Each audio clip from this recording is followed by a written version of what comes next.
Hello everyone, क्या हाल चाल है सभी के। तो आप सबका स्वागत करता हूं एक और वीडियो में, जहां पर हम डिस्कशन करेंगे isotone and isoelectronic species के बारे में। पिछले वीडियो में हम न्यूट्रॉन के बारे में डिस्कशन किया था। किसके बारे में? न्यूट्रॉन के बारे में डिस्कशन किया था। आज हम डिस्कशन करेंगे isotone and isoelectronic species. ठीक है, तो आइसोटोन को पढ़ने से पहले आपका न्यूट्रॉन का कॉन्सेप्ट जो वो क्लियर होना चाहिए। हम कैसे न्यूट्रॉन को निकालते हैं, ऐसे कोई हार्ड एंड फास्ट रूल नहीं है, बस सिर्फ एक फॉर्मूला है न्यूट्रॉन को निकालने के लिए, वो होता है ए माइनस जेड। ठीक है, ए माइनस जेड से हम न्यूट्रॉन को निकाल सकते हैं। ठीक है, क्लियर? तो इतने तक क्लियर। तो न्यूट्रॉन को ए माइनस जेड से हम निकाल सकते हैं, यानी कि mass number minus atomic number. तो मेरा दो पार्ट है। पहले मैं पढ़ूंगा आइसोटोन क्या होता है। आइसोटोन मतलब सेम नंबर ऑफ न्यूट्रॉन। अगर सेम नंबर ऑफ न्यूट्रॉन होगा मेरा, तो इसको मैं आइसोटोन बोलूंगा। ठीक है, दो कंपाउंड दे दिया जाएगा, सेम नंबर ऑफ न्यूट्रॉन अगर होगा तो आप बोल दोगे कि ये आइसोटोन है। सपोज एक एग्जांपल मैं लेता हूं। ठीक है, 7n15, ओके, या फिर 7n14 कर दो और 6c13 कर दो। तो इस केस में न्यूट्रॉन कितना होगा यहाँ पर? मास नंबर यानी कि 14 माइनस एटॉमिक नंबर यानी कि 7, दैट इज इक्वल टू 7। इस केस में न्यूट्रॉन कितना होगा? मास नंबर यानी कि 13 और एटॉमिक नंबर यानी कि 6, दैट इज इक्वल टू 7। तो देखो यहाँ पर 7 न्यूट्रॉन प्रेजेंट है, यहाँ पर भी 7 न्यूट्रॉन प्रेजेंट है। तो दोनों के केस में न्यूट्रॉन इजी मतलब सेम है, इसीलिए हम इसको बोलेंगे आइसोटोन। इन दोनों के बीच में रिलेशन क्या होगा? आइसोटोन ही होगा। ठीक है, समझ में आ गया। सपोज एक एग्जांपल में लेता हूं, ट्राइटियम आपको दे देगा, ट्राइटम एंड हीलियम के बीच का रिलेशन क्या है मुझे बताओ। तो ऑप्शन दे देगा मेरा, सपोज पहला ऑप्शन दिया हुआ है मुझे isotope, isotone, isobar, isoster, suppose ऐसे दिया हुआ है, ये सब कुछ दिया हुआ है। तो आप कैसे करोगे इस क्वेश्चन को सॉल्व? पहले आपको ट्राइटियम लिखना आना चाहिए। तो ट्राइटियम हाइड्रोजन का एक आइसोटोप है, प्रोटियम, ड्यूटेरियम और ट्राइटियम। तो ट्राइटियम को हम लिखते हैं कि 1h3। ठीक है, हीलियम को लिखते हैं हम 2he4। यही तो फॉर्मूला होता है। मैंने आपको पहले 20 का बताया था कि आपको एटॉमिक मास, एटॉमिक नंबर दोनों आने चाहिए। ठीक है, अगर आप उस टॉपिक को अभी तक पढ़ा नहीं हो तो हमारे वीडियो में जाकर देख सकते हो। ठीक है, तो ट्राइटियम में देखो मेरा, देखो यहाँ पर 1 है, यहाँ पर 2 है, तो मतलब ये आइसोटोप तो पक्का नहीं होगा। तो आइसोटोप वाला ऑप्शन गलत हो गया। ये सब करूंगा मैं। और फिर अभी 3 4 दोनों मतलब मास नंबर भी सेम नहीं है, यानी कि ये आइसोबार नहीं होगा। अभी हम तीनों पढ़ चुके हैं कि आइसोटोन को हम अब चेक करेंगे। तो आइसोटोन के लिए मैं न्यूट्रॉन निकालूंगा। न्यूट्रॉन होगा मेरा 3 - 1 इज इक्वल टू 2। यहाँ पर न्यूट्रॉन कितना होगा? 4 - 2 दैट इज इक्वल टू 2। तो देखो दोनों के केस में न्यूट्रॉन सेम है, यानी कि 2 2 है। तो ये मेरा आंसर हो जाएगा आइसोटोन। आइसोटोन मेरा आंसर आ जाएगा। ठीक है, तो इन दोनों के बीच में रिलेशन क्या है, ऐसे क्वेश्चन पूछेगा एग्जाम पे आपको। ठीक है, सपोज एक और क्वेश्चन लिखता हूं मैं कि इन दोनों के बीच में क्या रिलेशन होगा। ठीक है, सपोज आपको दिया हुआ है कि 8 ऑक्सीजन 16 एंड C14, इसके बीच में आपका रिलेशन क्या है। तो देखो न्यूट्रॉन, यहाँ पर न्यूट्रॉन में अगर निकालूंगा तो 16 - 8 दैट इज इक्वल टू 8। यहाँ पर न्यूट्रॉन निकालूंगा तो 14 - 6 दैट इज इक्वल टू 8, यानी कि 8 और 8 दोनों का न्यूट्रॉन सेम है, मतलब ये है आइसोटोप। अगर नंबर ऑफ न्यूट्रॉन सेम होगा तो सेम नंबर ऑफ न्यूट्रॉन होगा तो हम इसको बोलेंगे आइसोटोप। एग्जाम्पल के जरिए से मैं आपको समझा दिया। ठीक है, नोट डाउन कर लो, आइसो इलेक्ट्रॉनिक पढ़ाएंगे। पॉज करके नोट डाउन कर लिया करो, साथ ही साथ नोट डाउन कर लिया करो, आपका माइंड भी स्टेबल रहेगा, दिमाग भी चलेगा बराबर। ठीक है, अभी हम देखेंगे कि isoelectronic species, isoelectronic species ये क्या है। ये आइसो इलेक्ट्रॉनिक स्पेसिस जो है ये क्या है। ठीक है, आइसो मतलब सेम, आइसो मतलब सेम। इलेक्ट्रॉनिक से हम एक टर्म डिफाइन करते हैं कि इलेक्ट्रॉन। तो सेम इलेक्ट्रॉन अगर होगा, यानी कि same number of electron, electron का नंबर अगर बराबर होगा तो हम इसको बोलेंगे कि आइसो इलेक्ट्रॉनिक स्पेसिस। ठीक है, अच्छा सपोज आपको एक एग्जांपल दिया हुआ है कि carbon dioxide and nitrogen oxide. ठीक है, कार्बन डाइऑक्साइड नाइट्रोजन ऑक्साइड के बीच में आप मुझे रिलेशन बताओ कि इन दोनों के बीच में रिलेशन क्या है। तो पहले देखो, कार्बन डाइऑक्साइड में मेरी नंबर ऑफ इलेक्ट्रॉन निकालूंगा अभी। कार्बन के लिए देखो, कार्बन डाइऑक्साइड इस ऐसे ही बना हुआ होता है C+O+O।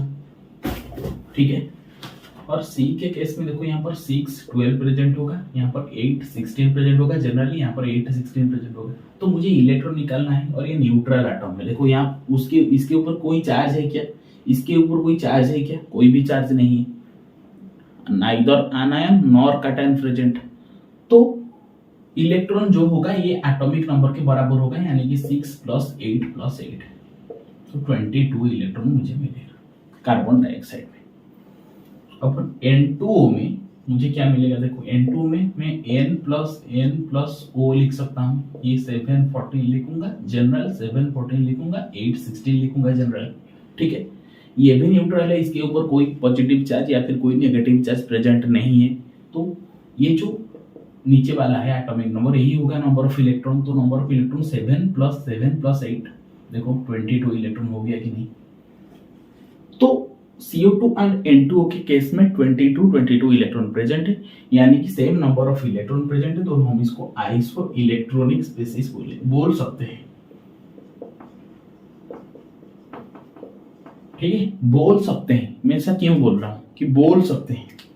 बोल सकते हैं और बोलेंगे के बीच में डिफरेंस है। बोल सकते हैं मतलब यहाँ पर देखो, जब आप आइसो स्टार पढ़ोगे तो आप बोलो, वहां पर डेफिनेशन आएगा कि same number of electron as well as same number of atoms. ठीक है, same number of electrons as well as same number of atoms. तो यहाँ पर देखो इलेक्ट्रॉन तो सेम हो गया, एटम देखो यहाँ पर कार्बन 1 ऑक्सीजन 2, यानी कि 3 एटम प्रेजेंट है।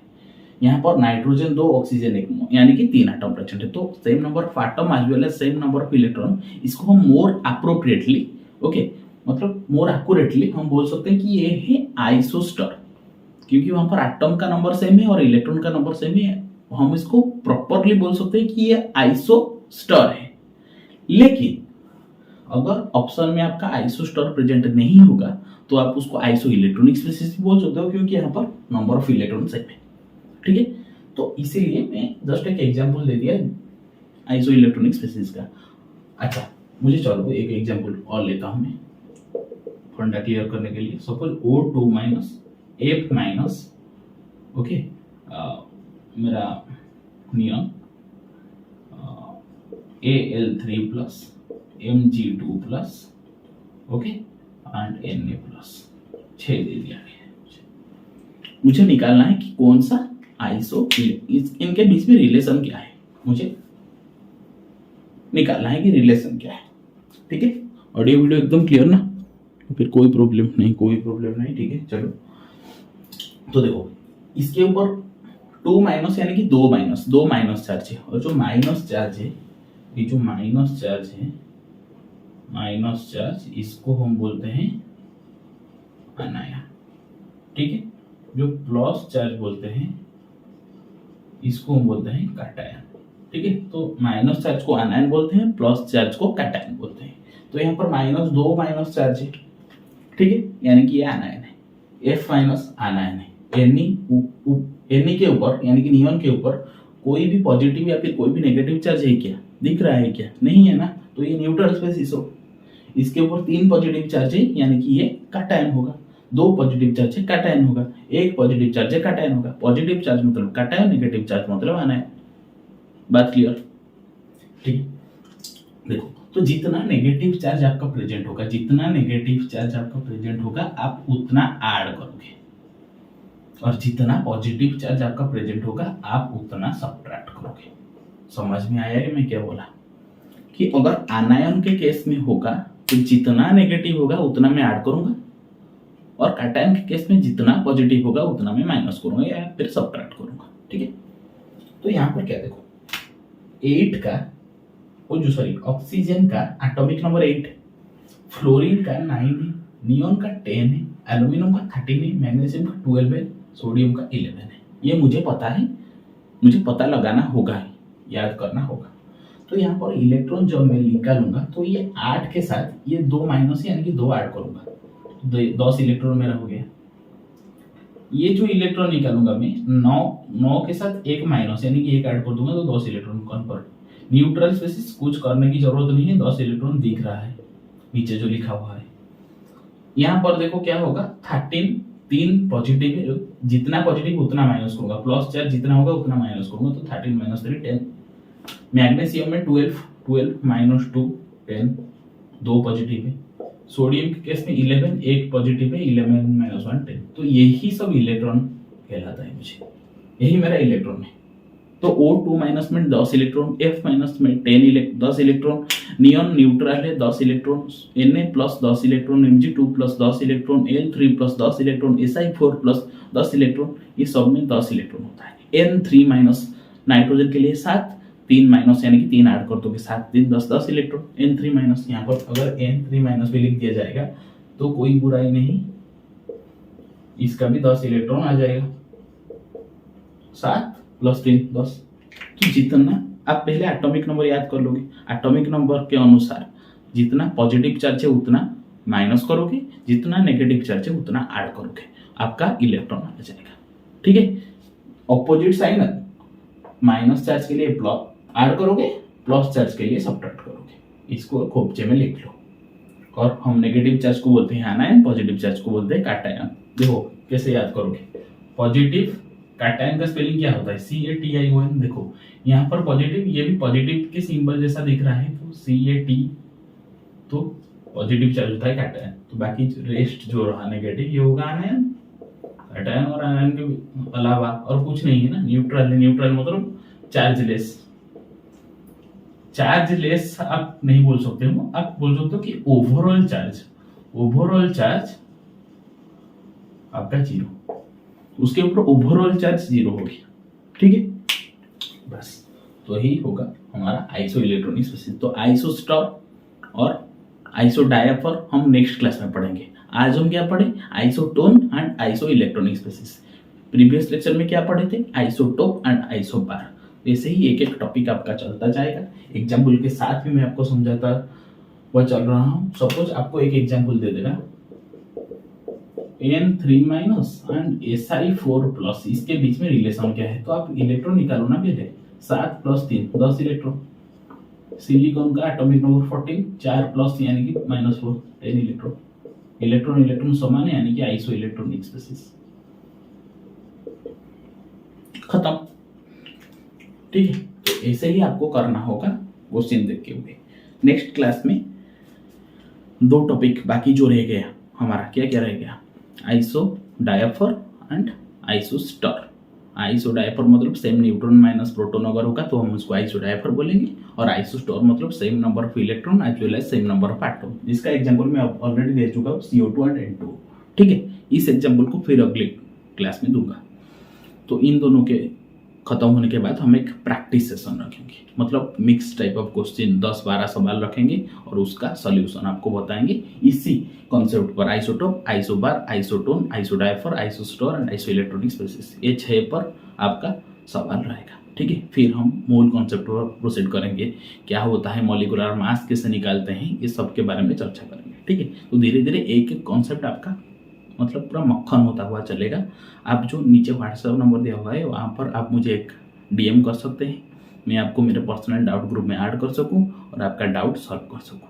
ठीक है, आज आई ऑलवेज सेड हम एक मिशन के लिए काम कर रहे हैं, हमारे देश के लिए काम कर रहे हैं, तो आपका एक भी डाउट बचा हुआ नहीं चाहिए। बस पढ़ाई करते रहे। जय हिंद, जय भारत।